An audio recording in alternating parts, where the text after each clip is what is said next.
Olá, este é o Hora da Saúde, um programa produzido pelo Hospital de Amor que tem o objetivo de levar informação de qualidade sobre saúde básica para todo o Brasil. Ao meu lado, sempre grandes especialistas. Hoje eu conto mais uma vez com a parceria do Dr. Leonardo de Paula Almeida, ele que é médico da família e também coordenador das unidades básicas de saúde de Barretos.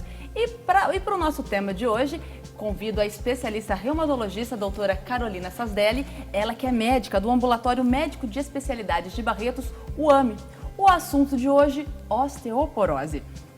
Segundo dados da Fundação Internacional de Osteoporose, a doença atinge cerca de 200 milhões de mulheres em todo o mundo, sobretudo mulheres acima de 60 anos. Só no Brasil, segundo a Associação Brasileira de Avaliação Óssea e Osteometabolismo, a Abraço, são cerca de 10 milhões que sofrem com a doença.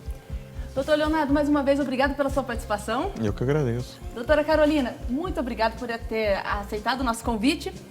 E primeiro explique pra gente o que é a osteoporose. Muito obrigada pela oportunidade de vir falar de um tema que eu gosto muito, que é a osteoporose, que é um tema negligenciado por várias pessoas, não só pela comunidade médica, mas pela população em geral, porque a osteoporose ela tem uma característica de ser silenciosa, sendo uma doença que ninguém sente nada. Então a gente acaba deixando de investigar, de diagnosticar e muitas vezes de tratar a osteoporose. A osteoporose nada mais é que uma doença do esqueleto. É como se o esqueleto ficasse um pouquinho mais frágil, um pouquinho mais poroso com o passar do tempo. Por isso é mais comum em pacientes idosos. E isso pode acarretar um risco maior de fratura, que é a complicação desastrosa da osteoporose.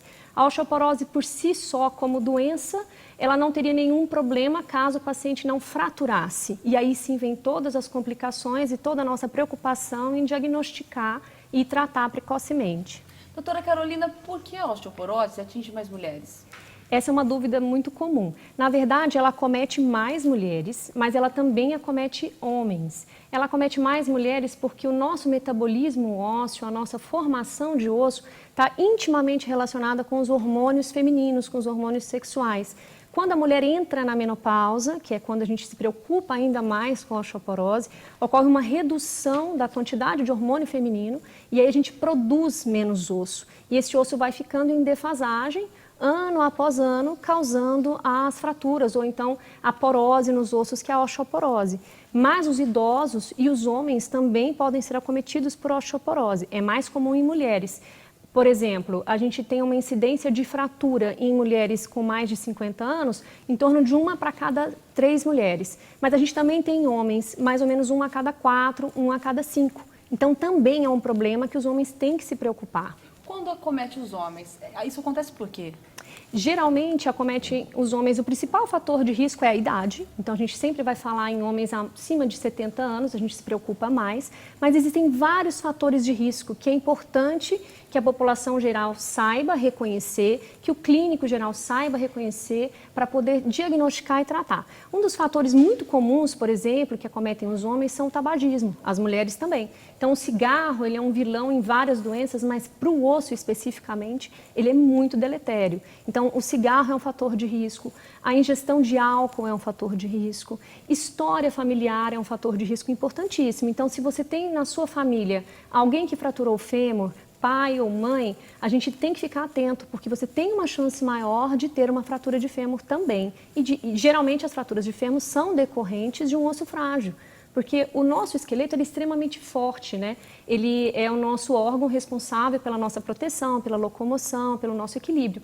E quando ele fica frágil, é que podem ocorrer as fraturas. Doutora Carolina, quando a gente fala em fatores de risco, a gente está falando de causas?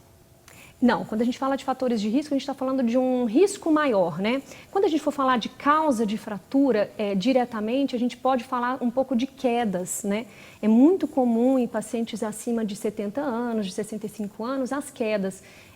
Então a gente sempre recomenda muito cuidado com piso escorregadio, com tapete, com banheiro com piso molhado, acordar à noite para ir ao banheiro. Então tudo isso pode vir a causar a fratura. As pessoas perguntam, mas não é normal ter uma fratura, né? Tantas pessoas quebram, fulano quebrou o braço, não sei o que, quebrou a perna. Isso pode acontecer até os 50 anos de idade sem ter uma causa direta relacionada a um problema ósseo. Mas a partir de 50 anos já não é mais tão comum que essas fraturas ocorram sem um desencadeante, sem ter uma doença óssea subjacente. Então, assim, é normal, por exemplo, é esperado que se eu estiver em cima do andaime, eu cair, eu vou quebrar o fêmur. Ok, mas se eu escorregar e cair e quebrar o fêmur, o impacto é muito menor. Significa que eu fraturei um osso que é muito forte, com impacto muito pequeno. A causa da fratura foi a queda. Mas um dos fatores de risco que eu tinha, por exemplo, vamos supor, é um osso poroso, um osso que deveria ser forte e ficou fraco por alguma questão. Vamos reforçar, então, as causas da osteoporose. Os fatores de risco, né? Aí então, são fatores de risco. Isso, vamos falar sobre os fatores de risco. Então, a gente divide principalmente em fatores que podem ser modificados e fatores que não podem ser modificados. Se eu tenho uma história na família do meu pai ou da minha mãe que fraturou o fêmur, isso eu não posso mudar. Então, isso é uma herança genética que eu tenho. Mas eu posso mudar hábitos de vida, por exemplo. Um dos fatores de risco que a gente já citou, que é o tabagismo, o alcoolismo. Existem vários medicamentos que são responsáveis pela perda óssea, que às vezes a gente usa sem indicação médica ou às vezes mesmo com indicação médica. O grande vilão, né, nesse quesito é o corticoide, por exemplo. Então a gente sabe que o corticoide acelera a perda óssea e aumenta muito o risco de osteoporose. Mas existem outras medicações também, anticoagulante, anticonvulsivante, várias outras medicações também estão associadas e podem ser consideradas fatores de risco. E uma coisa muito importante é a ingestão baixa de cálcio, desde a juventude. A gente está falando de uma doença que acomete mais os idosos, mais a população com mais de 50 anos, mas que deve ser prevenida desde que a gente é criança, com uma ingestão adequada de cálcio. E a gente sabe que no Brasil a ingestão de cálcio é muito abaixo do que seria recomendado. E o que seria recomendado? Pelo menos 3 porções de cálcio ou derivados do cálcio por dia, derivados do leite, né? A principal fonte de cálcio ainda é o leite e os laticínios. Então, uma dieta pobre em cálcio, quando a gente se expõe pouco ao sol, né, a deficiência de vitamina D também é um fator de risco importante. E baixo peso, né? A gente só fala do peso alto, né? Pessoa gordinha, a gente diz, se é gordinho aumenta o risco disso, daquilo. Mas quando é muito magrinho e tem um IMC muito baixo, e isso também é um fator de risco modificável, aumenta também o risco de fratura. Então vamos falar sobre a prevenção agora. A senhora falou sobre a alimentação. É importante a gente focar na alimentação, é o principal fator para a prevenção? É um fator que a gente pode modificar e que a gente pode melhorar e que a gente sabe que vai ter um impacto direto na redução da fratura quando a gente melhora a nossa ingestão de cálcio, especificamente cálcio e vitamina D. Muitas pessoas hoje em dia têm intolerância à lactose, eu não consigo tomar leite, eu me sinto mal quando eu tomo leite. Existem várias formulações hoje em dia sem lactose, várias outras opções. Algumas pessoas, tem algum vegetal, tem algum outro alimento? Fala-se muito dos vegetais verdes. Sim. O problema dos vegetais é que, apesar de eles serem ricos em cálcio, a biodisponibilidade desse cálcio, né, eu como vegetal, mas o fato, daí o cálcio sair dele e ser absorvido para o meu organismo é muito mais complicado do que o cálcio que vem do leite ou do derivado. Então, a gente foca mesmo no cálcio que vem do leite e nos derivados, queijo, iogurte, coalhada, pelo menos 3 porções por dia. E a exposição solar, né, a exposição e a produção da vitamina D, que é extremamente importante. A gente sabe hoje que a vitamina D, por si só, ela está relacionada a várias outras condições, como fraqueza muscular, e para a saúde óssea ela é importantíssima. Então, a exposição solar é muito importante também. Quando a gente fala em prevenção, é importante que a gente tenha um acompanhamento médico desde cedo também, doutor Leonardo? Sim, igual a Carolina falou, a gente precisa acompanhar esses fatores de risco. Um paciente, quando chega ao consultório, quando nós estamos acompanhando, a gente já começa a observar. Tá? Por exemplo, a mulher, quando entra na fase do climatério, da menopausa, ocorre grandes variações hormonais. Então, a gente já começa a observar a questão óssea dela. Porque mesmo ela não tendo fratura, não tendo nenhum sinal de uma lesão óssea, a gente já precisa começar a acompanhar. Um paciente obeso já teve uma fratura, talvez precise de uma avaliação óssea também. Uma própria criança, às vezes criança a gente acha que não tem nenhum problema, uma criança com múltiplas fraturas, de repente pode ter alguma alteração óssea também. Mas em relação especificamente à osteoporose, desde o começo, desde as primeiras consultas, a gente sempre tem que observar essa questão óssea. E quando a gente fala em osteoporose, ela é genética? Tem essa questão genética também para ser observada? Tem questão familiar, né? Quando você tem a mãe que teve, a chance de você ter é bem maior. Então, a fator hereditariedade influi muito. E aí é necessário fazer um acompanhamento maior? Qual a orientação quando já tem um caso na família? É o mesmo, né, Carolina? A gente acompanha de acordo com a faixa etária e observando se tem algum histórico de fratura. Geralmente é assim que a gente observa. Ficamos apenas um pouco mais atentos a acompanhar essa pessoa que já tem uma certa hereditariedade. Percebeu esses sintomas, percebeu que a criança está machucando muito. Qual o diagnóstico? O primeiro passo é fazer o diagnóstico? É levar para o especialista para fazer o diagnóstico? A Carolina pode até complementar melhor, mas o diagnóstico se faz basicamente através de exames, né? Exames radiológicos, raio-x, que já às vezes mostra já uma deficiência óssea, e com outro exame que a gente chama de densitometria óssea.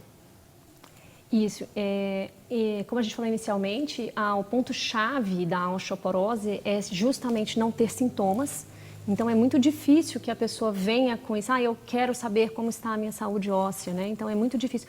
E no exame físico, durante uma consulta, o que a gente consegue, que o médico generalista consegue fazer, é rever todos esses fatores de risco, né? A probabilidade dessa pessoa estar evoluindo com uma perda óssea importante, e a gente tem exames complementares, como o Dr. Leonardo falou, né? A gente pode fazer o diagnóstico através da densitometria óssea, que é um exame que é amplamente utilizado para o diagnóstico e para o tratamento. Porque lembrando que a osteoporose, ela é uma doença crônica, é uma doença que não tem cura, né? A osteoporose tem cura. Eu sempre comparo, por exemplo, com a pressão alta. A pressão alta também não tem cura e também é uma doença silenciosa que tem complicações potencialmente desastrosas a longo prazo. É a mesma coisa da osteoporose. A osteoporose é uma doença crônica, uma doença silenciosa, porque às vezes o paciente chega e fala, eu tô com dor óssea, né? Então, assim, é totalmente diferente. O primeiro sintoma da osteoporose é uma fratura por fragilidade, uma fratura no impacto que não deveria causar uma fratura. Então, nesses casos, a gente pode fazer o exame de densitometria óssea e existe tratamento, que é uma coisa interessante também da gente reforçar. Existe tratamento, o tratamento é um tratamento simples, tão simples quanto o tratamento da pressão alta. Então, é muito importante essa prevenção, porque a fratura, ela gera uma complicação muito grande para quem fraturou, né, claro, pode diminuir muito a qualidade de vida. A pessoa, por exemplo, quando fratura o fêmur, a gente sabe que a mortalidade de uma fratura de fêmur, a chance de uma pessoa morrer decorrente de uma fratura de fêmur, ela chega em 20% em um ano. É muita coisa. É mais que alguns cânceres, por exemplo. E a chance dela não voltar a andar em torno de 40%. Então, assim, a complicação das fraturas é muito desastrosa. Então, por isso que é tão importante a gente focar em alimentação saudável, um estilo de vida saudável e procurar o médico precocemente se eu tenho fatores de risco, se eu estou, como o Dr. Leonardo falou, se eu estou entrando no climatério, se na minha família eu sei de alguém que fraturou o fêmur ou não, se eu tive uma fratura, entendeu? Principalmente fratura prévia. Se eu tenho uma história prévia de fratura, é importantíssimo que a gente avalie a saúde do osso. Esse é o Hora da Saúde. Eu continuo aqui com o Dr. Leonardo de Paula Almeida, também com a doutora Carolina Sasdelli. Estamos falando sobre osteoporose. Quais são as suas principais dúvidas? Quer esclarecer? Então continue com a gente. Depois do intervalo a gente volta.